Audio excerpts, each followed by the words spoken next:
Magandang araw mga kaibigan. Bigyan natin ngayon ng reaction opinion itong post ng Inquirer.net 23 minutes ago. Dito, read. Vice President Sara Duterte is traveling to Malaysia for a personal trip with her family. The Office of the Vice President confirms. So ito, yung statement ng Office of the Vice President in-attach, sinir ng Inquirer. Basahin natin ha. Statement. Vice President Sara Duterte is traveling to Kuala Lumpur, Malaysia on a personal trip with her family, period. In the course of her visit, she is scheduled to attend the Independence Day celebration and engage in an OBP program consultation with overseas Filipino workers on June 12. Thank you.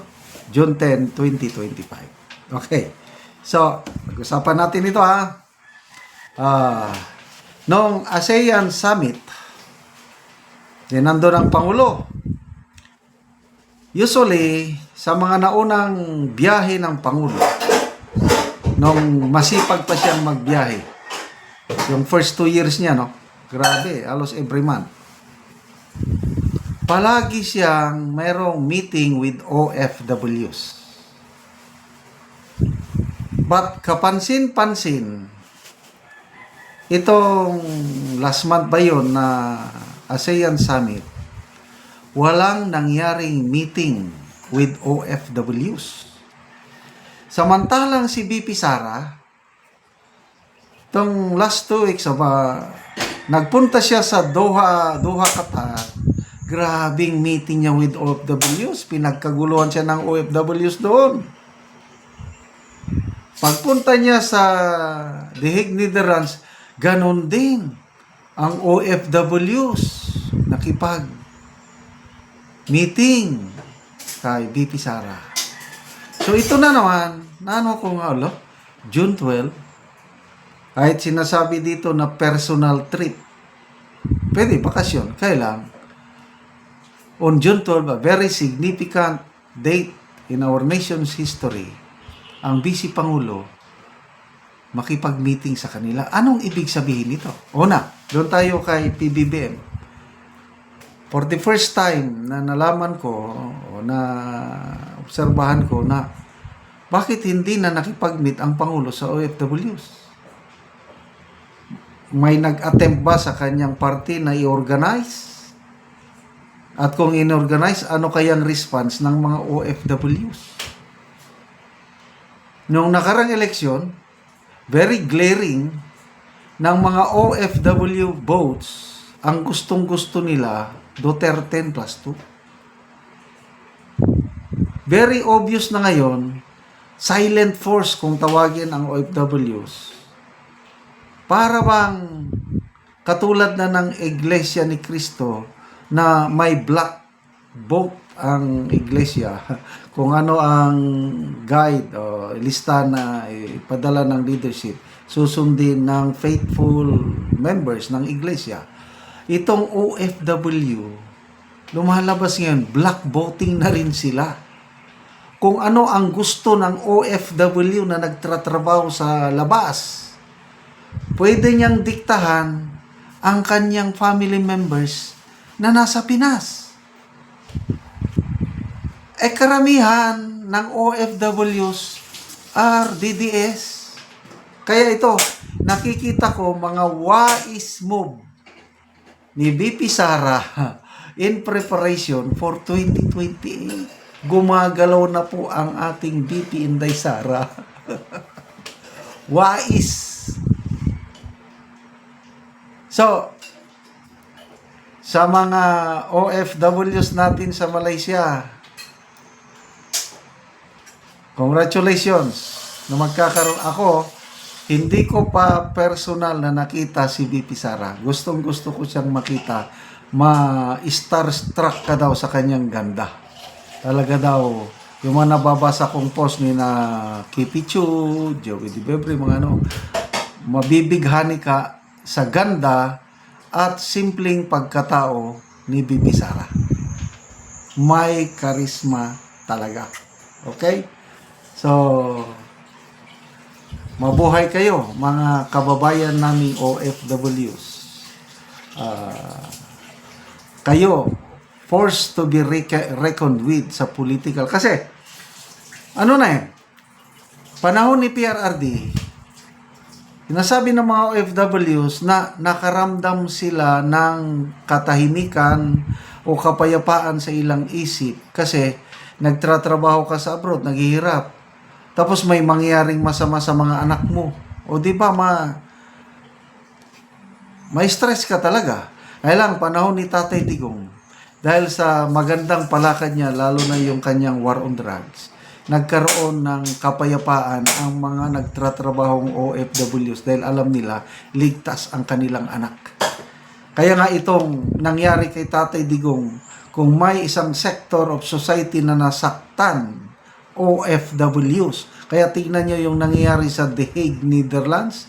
Araw-araw hindi po nawawalan ng mga OFWs kahit hindi nila makita si Tatay Digong. Nasa labas lang. Bakit ka gagastos ng how many thousands of dollars or euros?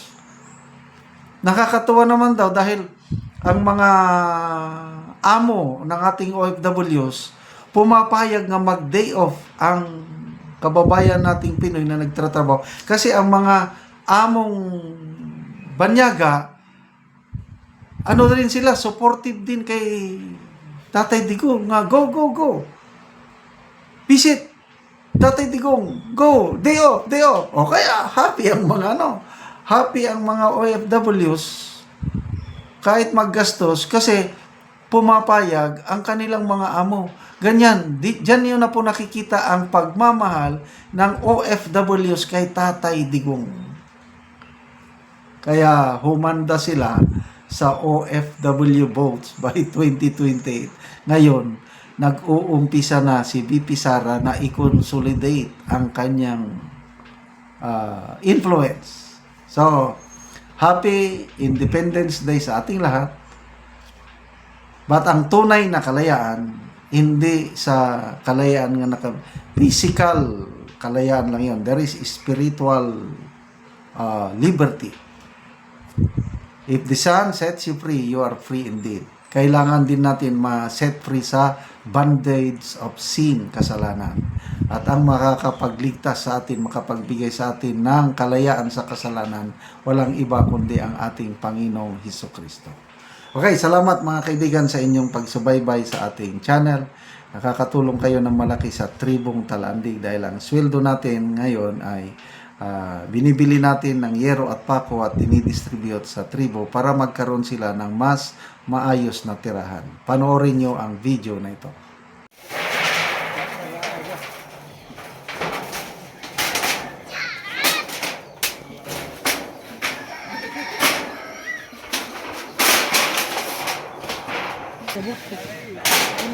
Yan ang gani, ipatukod ba ng kura, alas tabi. Oh.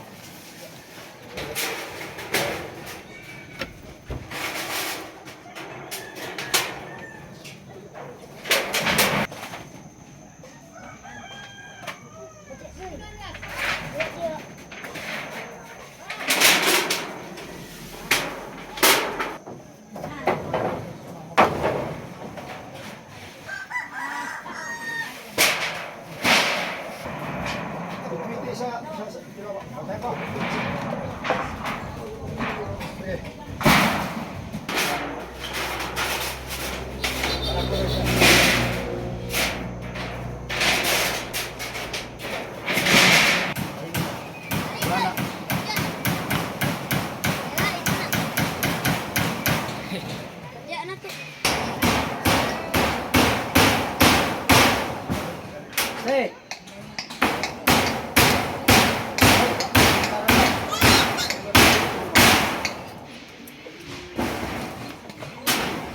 Sunod na ako. At kabay ako manggani ito, ako manggani ka na O garon day, pila na katuig nga nagluon ka sa imong ugangan? Duwa na. Oo. So karon pa mo nakabalay. Oh. 5 na katuig nga nagloon ko. 5 na katuig. Oo. So karon unsay imong maistorya nga nakabalay na mo, nindot na ang inyong balay. Nauna mga kong pasalamat sa Ginoo na nag-sponsor sa mga sasin. Eh, kung wala nag-sponsor, hindi makabalay. Pasalamat po mi sa naghatag. Sige, salamat.